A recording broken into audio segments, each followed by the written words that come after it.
Hi guys, question for you. Are you struggling with doubt? Has the election got you into a crazy place of doubting what's going to happen in the future? Has what's going on with COVID and your finances, what's happening with your health? Are you doubting that God is in charge of this? Are you wondering with what's going on in society and society? You have division there and division among races, and it's just crazy. Even division within the churches. Have you doubted that God's in control? I get it. Understand. All of us can have that doubt at times. Thomas was one of those persons. Thomas had saw Jesus die. Thomas said, okay, well, this is all over. What are we going to do? The disciples were fearful of the Jews, so they were hidden behind locked doors. And Jesus appeared to the disciples, but Thomas wasn't there. This is in John chapter 20.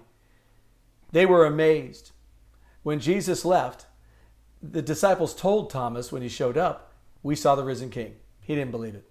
He said, unless I touch him, I'm not going to believe. Unless I touch those wounds, I'm not going to believe. And what's interesting about that is that it's probably all of us.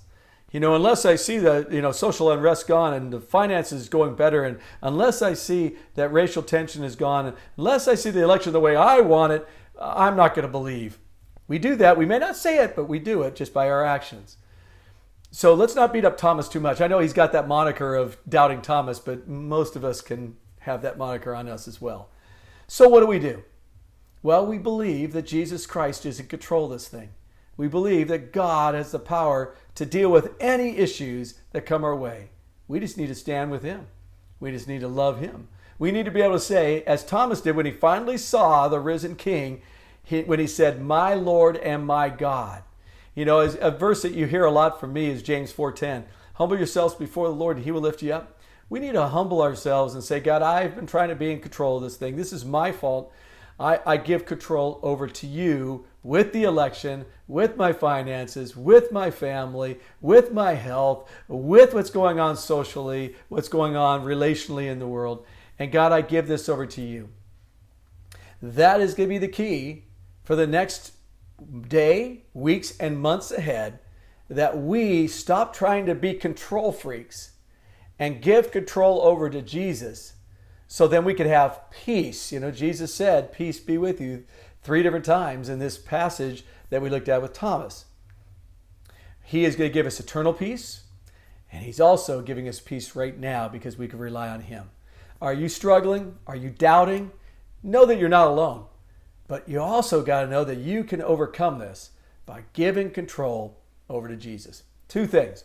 In Celebrate Recovery, we say, realize I'm not God. I'm powerless to control my tendency to do the wrong thing, and my life's unmanageable. So if you're having control issues, you realize that you are doing that. And then the E in recovery, it says, earnestly believe that God exists and that I matter to him and that he has the power to help me overcome anything, and control, including my doubting and control freak actions.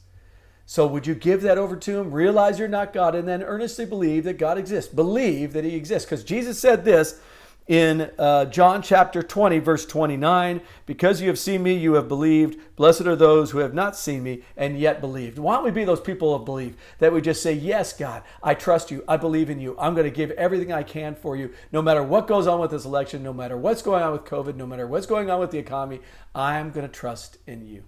Guys, have a great day.